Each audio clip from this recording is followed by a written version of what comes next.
Assalamualaikum warahmatullahi wabarakatuh. Bismillahirrahmanirrahim. Alhamdulillah wa syukurillah. Thumma salatu wassalamu ala rasulillah Nabiyyina Muhammad ibn Abdillah wa ala alihi wa ashabihi wa mawalah. La hawla wa la quwwata illa billah, amma ba'd.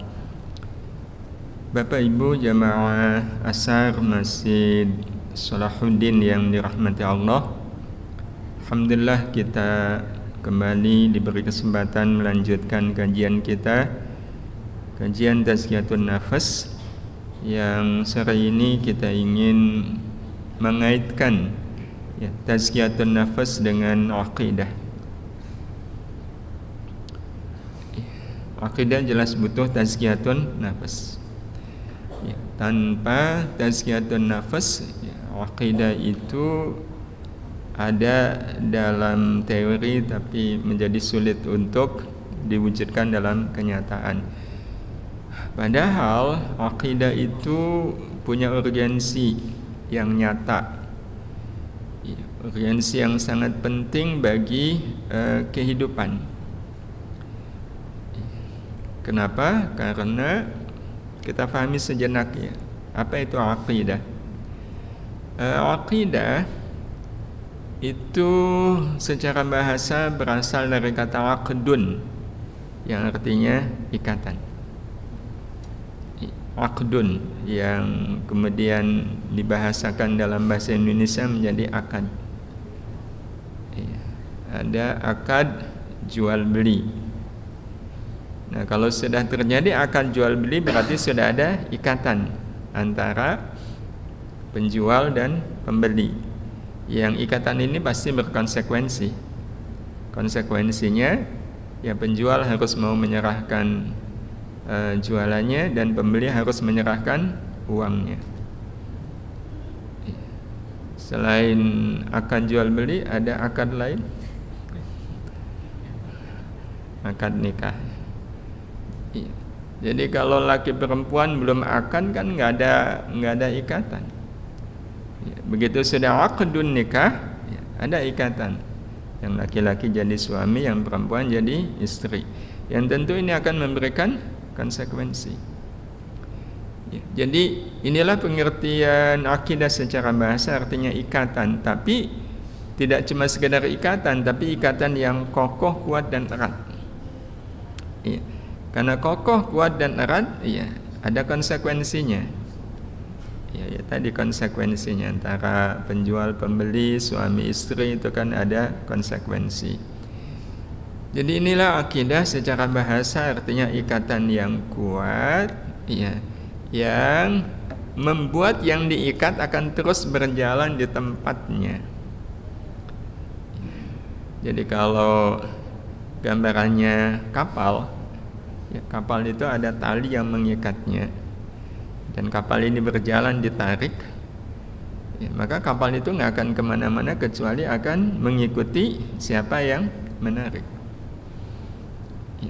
Maka demikian pula halnya Bapak Ibu dengan aqidah. Aqidah ini pengertian secara terminologisnya memiliki arti keyakinan yang kokoh dan kuat di dalam hati yang akan membuat seorang muslim menjalani hidup ini selamanya selalu merasa bersama Allah. Jadi selalu merasa bersama Allah Subhanahu wa ta'ala. Dan ini menjadi hal yang sangat penting. Kenapa? Karena tujuan hidup itu adalah Allah. Hidup ini harus membawa kita sampai ke Allah. Sampai ke Allah, itu keharusan.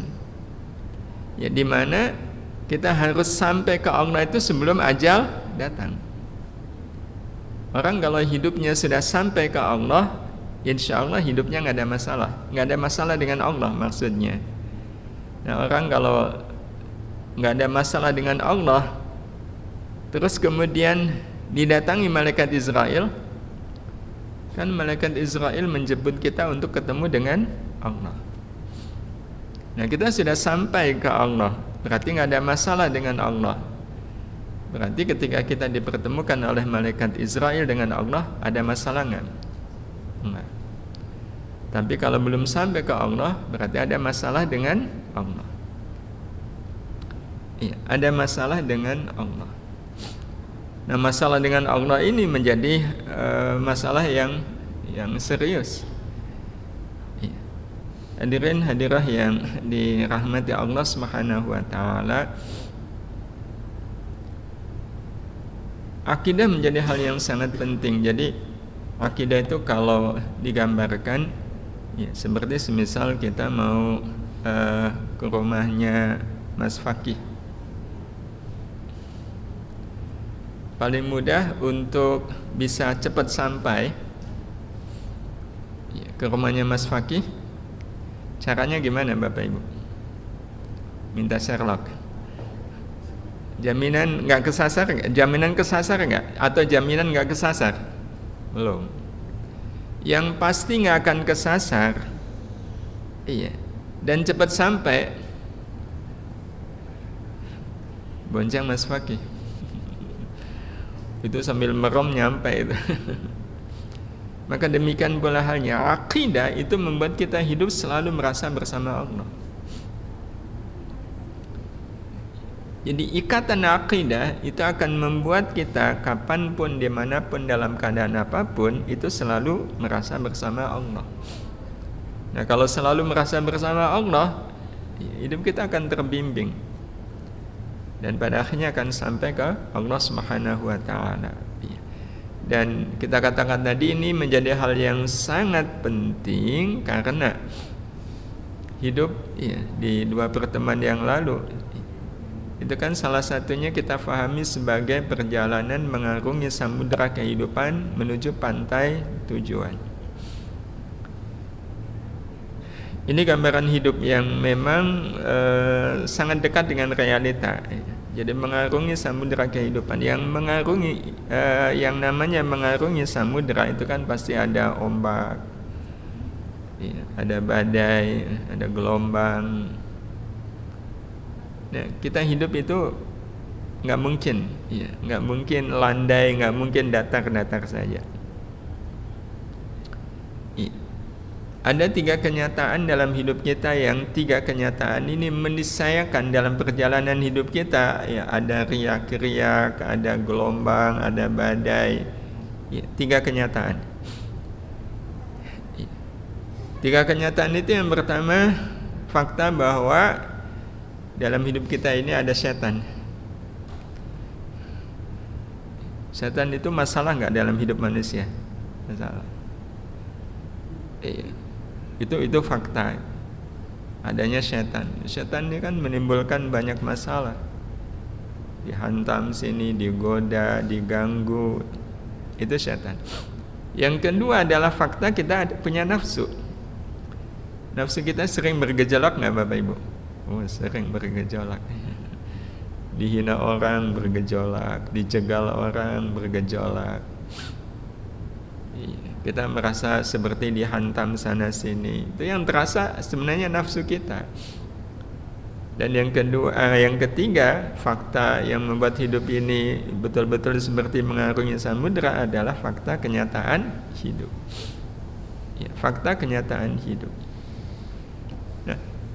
Kenyataan hidup kadang kan kita merasa kayak di bawah, ya, ada kesulitan, ada kesusahan, ada musibah segala macam. Itu kenyataan hidup yang pasti akan dialami oleh semua orang.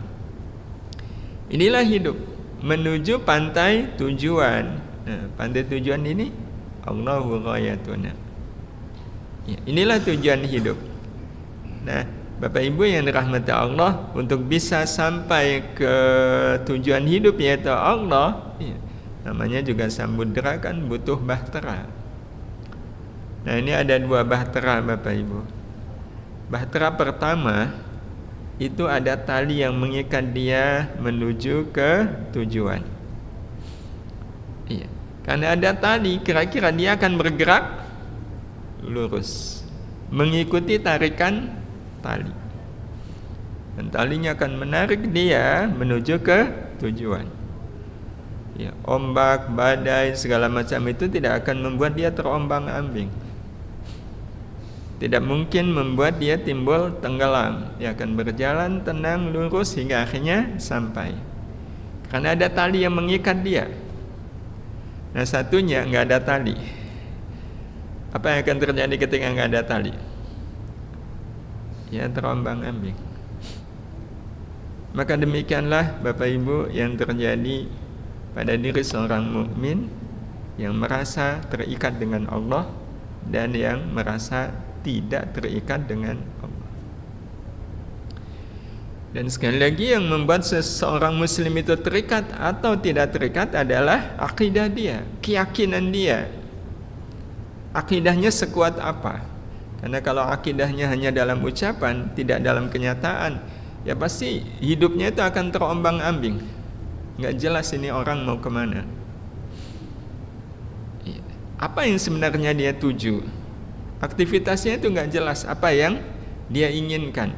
Itu akibat ketika orang menjalani hidup tanpa akidah yang jelas.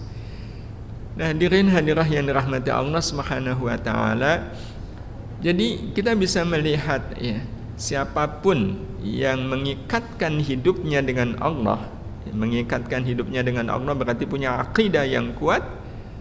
Maka sekuat apapun arus yang menjauhkannya dari Allah tidak akan membuatnya berpaling dari Allah. Enggak. Iya, enggak akan membuat dia berpaling dari Allah Subhanahu wa taala. Itu orang kalau akidahnya kuat. Diancam, dibully, itu enggak mempengaruhi hidup saya untuk Allah. Termasuk juga kalau digoda dengan segala macam kesenangan dunia, itu juga tidak akan mempengaruhi. Justru dia akan berani melawan arus keburukan. Kenapa? Karena tujuan saya jelas menuju Allah Subhanahu wa taala. Ya, bagi saya kehilangan jabatan itu tidak masalah daripada saya harus bersekongkol dalam keburukan. Itu orang kalau akidahnya kuat. Iya. Nah, hadirin hadirah yang dirahmati Allah Subhanahu wa taala. Dan kalau kita lihat ya, fenomena alamiah yang ada pada diri kita, ya, sebenarnya kita akan menemukan satu kenyataan, tidak ada yang berhak mengikat hidup saya selain hanya Allah. Tidak ada yang berhak mengikat saya, mengikat hidup saya kecuali hanya Allah. Ya, kenapa? Bukankah kita diajari kalimah inna lillahi wa inna ilaihi raji'un? Kita ini milik Allah. Ya. Kalau kita milik Allah berarti yang berhak mengikat kita siapa? Ya, hanya Allah. Selain Allah nggak ada hak. Ya. Selain Allah nggak ada hak. Ya. Kita saja punya motor. Ya. Yang berhak mengikat motor ya saya. Ada orang punya motor. Terus ada orang yang nggak punya motor. Bayangkan kalau seandainya motor bapak itu catnya dipiloks oleh orang. Itu kira-kira gimana Bapak Ibu? Kita rela nggak? Enggak. Itu motor saya. Walaupun dia mengatakan biar motor bapak bagus, kita nggak bisa terima. Kita semua ini milik Allah Subhanahu wa taala. Berarti yang berhak mengikat kita hanyalah Allah Subhanahu wa taala. Ya. Maka kalau seandainya Bapak Ibu yang dirahmati Allah, ya, ini siapa saja yang tidak mau mengikatkan hidupnya dengan Allah, berarti ia telah menyerahkan hidupnya diikat oleh selain Allah. Dan ini yang nanti akan jadi masalah. Saya nggak mau terikat sama Allah. Saya nggak butuh Allah. Tanpa Allah juga saya bisa kok menjalani hidup. Itu nggak mungkin. Ya, nggak mungkin. Kita hidup ini betul-betul terikat dengan Allah Subhanahu wa taala. Apa fakta yang membuat hidup kita terikat dengan Allah? Ini fakta awam. Ya, fakta awam itu fakta yang nggak perlu pakai ilmu yang nakik-nakik gitu. Kita hidup di dunia ini kan yang membuat kita hidup Allah. Kita hidup butuh makan, itu makanannya yang menyediakan siapa? Allah. Kita butuh tempat, siapa yang menyediakan? Allah. Kita tinggal di bumi milik Allah. Itu saja sebenarnya sudah menjadi ikatan yang membuat kita nggak bisa lepas dari Allah Subhanahu wa Ta'ala. Nah, sehingga Bapak Ibu kita bisa bayangkan, gambarannya seperti layang-layang. Layang-layang yang talinya putus. Itu nasibnya apa? Terombang-ambing, terlunta-lunta, dan akhirnya jadi apa? Jadi rebutan kan? Dan bisa sobek gitu. Ketika sudah jadi rebutan, maka tanpa merasa terikat dengan Allah, hidup manusia akan terlunta-lunta dalam ketidakpastian, menjadi mangsa makhluk yang tidak bertanggung jawab. Itu kalau orang melepaskan dirinya, ikatan dirinya dari Allah Subhanahu wa Ta'ala. Ya udah, akhirnya dilepas. Begitu dilepas, terlepas dari Allah, sekali hidupnya pasti akan punya banyak masalah. Karena nggak terikat dengan Allah Subhanahu wa Ta'ala. Dan puncaknya nanti Bapak Ibu, setidaknya orang-orang seperti ini baru nyadar. Nyadarnya kapan? Nanti di akhirat. Nanti di akhirat. Kita di dunia, seringkali kalau kita berbuat salah, berbuat dosa, umumnya orang itu yang dituding siapa? yang jadi kambing hitam siapa? Gara-gara setan nih. Gara-gara setan. Orang-orang seperti ini yang menuding setan sebagai penyebab segala keburukan, besok ketemu nggak sama setan? Ketemu. Allah mengisahkan pertemuan itu di surat apa Mas Maki? Wa qala syaitanu lamma qudiya, di surat Ibrahim ayat 22. Wa qala syaitanu lamma qudiyal amru innallaha wa'adakum wa'dal haqq wa wa'adtukum fa akhlaftukum. Jadi syaitan itu akan ngomong ketika dia dikambing hitamkan, ya Allah saya begini ini gara-gara syaitan. Syaitannya bilang, lamma qudiyal amr, ketika ditegakkan hisab, innallaha wa'adakum wa'dal haqq. Kan Allah sudah janji sama kamu dengan janji yang benar. Wa wa'adtukum, dan saya juga sudah menjanjikan untuk kamu, fa akhlaftukum, tapi dengan janji yang enggak benar. Allah itu udah janji ke kalian itu, dan janji Allah itu benar. Kalau jujur nanti masuk surga, kalau ibadah dengan benar masuk surga. Janji Allah itu udah benar. Tapi saya juga nyanyiin sama kamu, Allah ngapain sholat?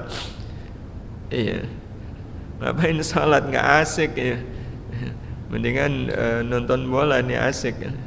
Kan banyak orang yang gara-gara nonton bola nggak sholat isya. Gara-gara nonton konser lewat itu subuh. Ngapain? Bikin capek aja. Itu semua gara-gara setan. Ngapain baca Quran? Mendingan juga gosip itu asik lah. Sebenarnya kalau dipikir-pikir Bapak Ibu yang dirahmati Allah, yang membuat orang tertarik sama gosip itu apanya? Tapi sama Quran kok enggak? Memang nggak bisa dipungkir ada faktor setan di situ. Setan yang la uzayyinanna, yang menghembuskan tazyin, keindahan dalam hal-hal yang buruk. Maka pada akhirnya ketika orang sadar habis berbuat dosa, mau nggak mau nudingnya kan setan. Dan di akhirat setannya bilang seperti ini, wah itu rasanya apalagi setan mengatakan, wa makana liya 'alaikum min sultan, saya enggak punya kuasa untuk menyelamatkan kamu. Illa an da'autukum fastajabtum li fala talumuni wa lumu anfusakum. Kamu jangan nyaci saya, jangan mencela saya, kamu cela dirimu sendiri. kenapa mau ikut saya? Wah, itu mangkal nggak orang yang seperti ini mangkal? Ya seperti di dunia gitu ya, ada yang ngajak ya, berkhianat, ngajak bersekongkol dalam keburukan. Tadinya nggak mau tapi dibujuk-bujuk akhirnya mau. Ketahuan KPK gitu. Ini nyalahkan nggak yang ngajak? Iya. Nah, kata yang ngajak, ya salahnya kamu, kenapa saya ajak mau? Wah, itu mangkalnya kayak apa? Dan itu terjadi antara manusia dengan setan nanti di yaumil akhir. Nah, karena itu Bapak Ibu yang dirahmati Allah Subhanahu wa taala, tidak ada pilihan bagi kita kecuali bagaimana kita menguatkan ikatan kita dengan Allah agar tidak putus sampai ajal memutus hidup kita. Itu tugas kita. Bagaimana tali ikatan yang kemudian disebut sebagai akidah itu betul-betul menjadi tali yang kokoh. Hidup kita betul-betul terikat hanya dengan Allah Subhanahu wa taala. Tidak ada yang bisa mengikat kita kecuali Allah. Nah, apa cara yang kita bisa lakukan untuk menguatkan ikatan kita dengan Allah? Cara itu tiada lain adalah dengan ilmu. Caranya tiada lain adalah dengan ilmu. Maka siapapun Bapak Ibu yang dirahmati Allah sebenarnya punya kewajiban berakidah itu harus dengan ilmu. Nah, akidah ini dalam bahasa yang lain sering disebut tauhid, sering disebut iman. Berarti siapapun yang mengaku beriman, mengaku bertauhid, iman dan tauhidnya harus dengan ilmu. Tidak cukup kalau hanya ikut-ikutan. Iya, nggak cukup kalau hanya ikut-ikutan. Ya, karena kalau cuma ikut-ikutan, ya kadang itu kita lihat kenyataannya. Ya, di Indonesia orang yang Muslim yang beriman kepada Allah mayoritas. Tapi yang menyebabkan mayoritas itu karena apa? Karena memang terlahir sudah beriman. Pak, jenengan kok iman loh? Gimana enggak iman dong? Bapak ibu saya iman. Tapi kemudian ya cuma sekedar itu. Tidak berusaha mengilmui hakikat akidah, mengilmui hakikat iman. Tidak mengilmui hakikat uluhiyah, hakikat ibadah. Nah, ini yang akhirnya memang jadi problem. Mayoritas tapi lemah. Beda sekali kalau seandainya orang imannya, akidahnya didasarkan kepada ilmu. Iya. Maka sebagian ini persoalan iman itu.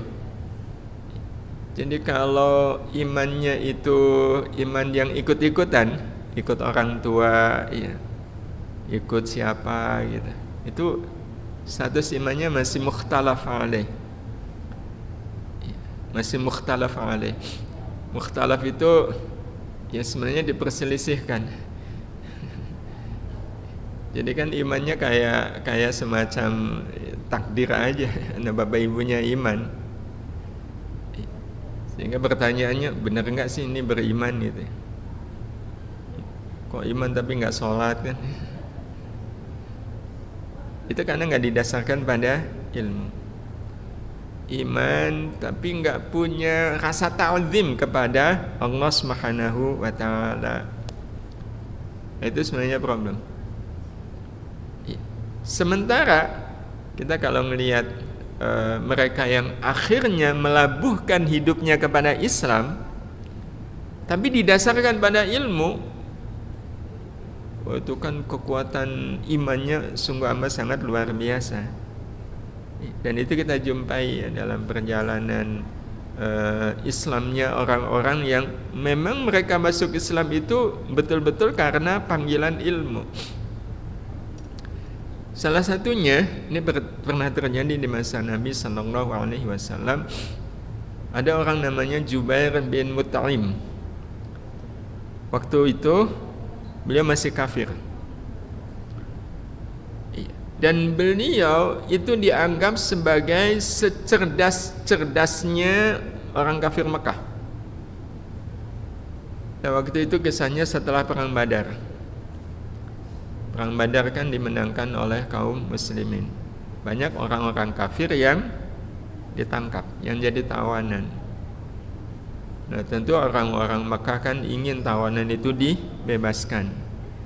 Nah, untuk bisa dibebaskan kan perlu ada rundingan, perlu ada lobby. Nah, orang-orang Mekah mengutus Jubair bin Mut'im ini karena beliau dianggap sebagai secerdas-cerdasnya orang Mekah. Jadi diharapkan nanti ketika berunding itu menghasilkan apa yang diinginkan. Nah, Jubair bin Mut'im nyampe ke Madinah itu setelah asar. Ya, setelah asar menjelang maghrib. Iya. Nah, ya kan tanggung. Belum ketemu dengan Rasulullah sallallahu alaihi wasallam karena keburu maghrib. Zaman dulu kan belum ada mes buat penginapan tamu. Jadi selama menunggu Rasulullah, Jubair bin Mut'im ini nunggu di area Masjid Nabawi, di salah satu sudut Masjid Nabawi. Otomatis ketika sholat maghrib ditegakkan, Jubair bin Mut'im mendengar ayat yang dibaca oleh Nabi sallallahu alaihi wasallam. Ngepasi Rasulullah baca surat At-Tur ayat 1, 2, 3 sampai di ayat ke-35. Rasulullah membaca ayat ini. Am khuliqu min ghairi syai'in am humul khaliqun. Apakah mereka tercipta tanpa asal usul ataukah mereka menciptakan diri mereka sendiri? Iya. Yang kemudian dilanjutkan am khalaqus samawati wal ard. Ataukah mereka yang menciptakan langit dan bumi? Bala yuqinun, bahkan mereka sendiri tidak yakin bahwa mereka lah yang menciptakan langit dan bumi ini. Ayat ini, Bapak Ibu yang rahmati Allah Subhanahu wa taala, kalau direnungkan oleh orang yang cerdas, oleh orang yang kritis, itu bisa meruntuhkan keyakinan-keyakinan kepada selain Allah Subhanahu wa taala. Termasuk Jubair bin Mut'im. Sebagai orang kafir kan dia menuhankan patung. Dia menyembah berhala. Ada yang kemudian menyembah bintang segala macam. Begitu mendengar ayat ini, runtuh nggak keyakinan dia? Runtuh. Betul-betul runtuh keyakinan dia terhadap berhala. Iya ya. Selama ini saya menuhankan Tuhan yang tidak pantas untuk menjadi Tuhan.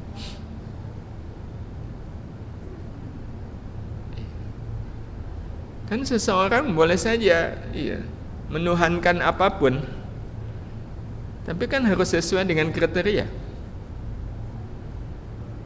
Harus sesuai dengan kriteria. Nah, kalau Tuhan itu patung, terus yang menciptakan langit bumi ini siapa? Padahal patung itu juga dibuatnya dari bahan baku yang ada di bumi. Maka begitu ketemu dengan Rasulullah sallallahu alaihi wasallam, apa kata Jubair bin Mut'im? Muhammad, dada saya tadi serasa pecah ketika engkau membaca wahyu Allah ini. Dan apa yang terjadi? Jubair bin Mut'im malah masuk Islam gara-gara dua ayat ini. Jadi sebenarnya kalau mau fair-fairan, hal yang paling prinsip dalam akidah kan siapa Tuhan. Jadi kalau ada orang yang menuhankan siapa gitu, oh saya menuhankan makhluk ya, menuhankan makhluk, apakah dia yang menciptakan langit? Pertanyaannya sederhana. Nah, hadirin hadirah yang dirahmati Allah Subhanahu wa taala, maka memang soal akidah ini ya, kembalinya adalah bagaimana didasarkan kepada ilmu. Ya. Nah, cuma masalahnya kita sudah kadung beriman. Kalau kadung beriman kan ayat ini nggak berlaku nih untuk kita. Ini kan memang betul-betul ayat yang mengkritisi orang-orang yang belum percaya kepada Allah Subhanahu wa taala. Nah, kalau kita ayatnya apa? Ini ayatnya. Iya. Surat Ali Imran ya. Inna fi khalqis samawati wal ardi wa ikhtilafil laili wan nahar la ayatin liulil albab. Maka salah satu syarat Bapak Ibu yang dirahmati Allah, kalau kita ingin hidup ini betul-betul terikat dengan Allah Subhanahu wa taala adalah kita harus menjadi ulil albab. Iya, kita harus menjadi ulil albab. Ya, karena kalau kita menjadi ulil albab, betul-betul kita akan menjadi orang beriman dalam arti yang sesungguhnya, yang betul-betul hidup ini terikat dengan Allah Subhanahu wa taala, tidak terikat dengan selain Allah. Ya, tapi kalau ini sebagai bahan renungan saja, memaafkan orang itu amal yang disukai oleh Allah enggak? Allah suka kalau kita memaafkan. Tapi bagaimana dengan kita? Suka memaafkan nggak Bapak Ibu? Atau kalau pertanyaannya saya ubah itu, memaafkan kesalahan orang lain itu ringan atau berat? Berat. Berarti kalau begitu kita terikat dengan siapa ini? Ini kan berarti kita tidak terikat dengan Allah Subhanahu wa taala. Lo enggak mau saya memaafkan dia, tapi Allah suka loh. Allah suka kalau kita memaafkan dia. Jawabannya apa Bapak Ibu? Iya sih, saya juga tahu Allah suka kalau saya memaafkan dia, tapi saya nggak bisa memaafkan dia. Oke lah, saya maafkan dia, tapi kalau saya disuruh ketemu dia, pokoknya saya udah nggak mau lagi.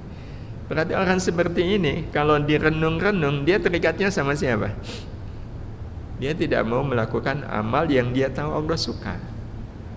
Padahal kalau betul kita terikat dengan Allah Subhanahu wa taala, ikatan itu kan salah satunya kita menjadi orang yang mudah untuk melakukan apa yang disukai oleh Allah Subhanahu wa taala.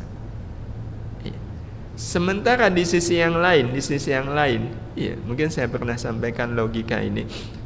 Kalau kita kedatangan tamu, iya, tamu ini tamu yang sangat terhormat, yang saya sangat ta'zim kepada beliau, dan yang ta'zim kepada beliau juga banyak.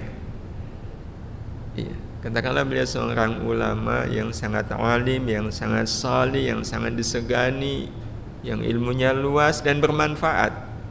Beliau tinggalnya di Jakarta. Tapi suatu saat beliau ada jadwal di Jogja. Nah, ternyata beliau memilih pengen menginap di rumah kita. Padahal kalau mau beliau bisa nginap di hotel. Kok beliau pengen menginap di rumah kita? Itu kehormatan enggak? Kehormatan. Iya. Itu kehormatan yang amat sangat luar biasa. Beliau mau menginap di rumah kita. Nah, Bapak Ibu yang dirahmati Allah Subhanahu wa taala, pada saat beliau datang, iya, itu beliau datang jam 9 malam. Iya. Kalau jam 9 malam kan ya kira-kira beliau sudah makan malam kan. Maka kita kemudian menyiapkan tempat istirahat bagi beliau. Iya. Menyiapkan tempat istirahat bagi beliau. Nah, setelah menyiapkan tempat istirahat bagi beliau, besoknya kan kita harus menyiapkan sarapan buat beliau. Kebetulan nggak ada yang bisa dimasak, maka paling praktis ngajak sarapan keluar kan. Dan kita tahu persis beliau ini senang sama rawon. Kesukaan beliau tuh rawon. Ada darah Jawa Timurnya. Cuma masalahnya kita nggak suka rawon. Kita nggak suka rawon, sukanya gudeg. Sukanya gudeg. Tapi walaupun kita sukanya gudeg, pada saat ketemu warung gudeg ini kita mampir nggak? Nggak. Nggak ada di kepala. Kenapa? Ini saya nyari sarapan bukan untuk saya, tapi untuk tamu. Karena memang nggak suka rawon, jadi di kepala ini nggak ada referensi. Di mana gitu warung rawon? Akhirnya mutar-mutar 20 menit baru ketemu. Ketemu warung rawon, kita seneng atau nggak seneng? Padahal kan kita nggak suka. Kenapa seneng? Karena kali ini saya sarapan bukan untuk saya sarapan untuk tamu. Dan pada saat bapak, ibu pesan, kira-kira pesannya hanya untuk tamu atau untuk kita juga? Untuk kita juga. Dan ketika tamunya makan dengan lahap, kita jadi ke bawah lahap. Padahal sebenarnya kita nggak suka. Seneng nggak ikut makan bersama tamu? Seneng. Kenapa? Karena kali ini saya makan bukan untuk saya, bukan untuk memenuhi selera saya, tapi memenuhi keinginan atau kesenangan tamu. Hadirin hadirah yang dirahmati Allah Subhanahu wa taala. Ya. Bandingkan sekarang dengan tadi memaafkan. Allah suka nggak? Suka. Kitanya nggak suka. Walaupun kita tahu Allah nggak suka, kalau kita disuruh memaafkan, kita senang atau tetap nggak senang? Maka inilah pertanyaannya. Iya. Kalau kita bisa senang melakukan yang tidak kita sukai untuk manusia, kan tamu itu manusia juga. Lantas kenapa kita tidak senang melakukan amal yang disukai oleh Allah? Karena saya memang tidak suka. Berarti memang pertanyaannya sebenarnya ada apa kita dengan Allah? Kenapa kita tetap kekeh tidak mau melakukan amal yang saya tahu Allah suka? Ya, semata karena saya nggak suka, tapi kita bisa senang melakukan amal yang kita nggak suka, tapi disukai oleh tamu. Hadirin hadirah yang dirahmati Allah Subhanahu wa taala, ya ini jadi bahan renungan saja buat kita. Kalau untuk manusia kita mau melakukan walau kita nggak suka dan kita bisa senang, ya, tetapi kita tetap merasa berat. Iya, melakukan amal betapapun saya tahu Allah suka, tapi karena saya nggak suka, responnya saya nggak suka, saya nggak mau. Ada apa antara kita dengan Allah Subhanahu wa taala? Nah, ini ada kaitannya sebenarnya dengan akidah. Ada apa antara kita dengan Allah Subhanahu wa taala sehingga kita masih berat melakukan amal yang disukai oleh Allah? Ya, karena kita tidak suka, tapi sekali lagi kita masih bisa melakukan dengan senang amal yang tidak disukai ketika amal itu untuk manusia. Itu jadi PR kita renungkan. Mudah-mudahan nanti kita bisa urai di pertemuan yang akan datang. Wallahu a'lam. Demikian Bapak Ibu, mohon maaf kita akhiri. Subhanakallahumma bihamdika asyhadu an la ilaha illa anta astaghfiruka wa atubu ilaik. Assalamualaikum warahmatullahi wabarakatuh.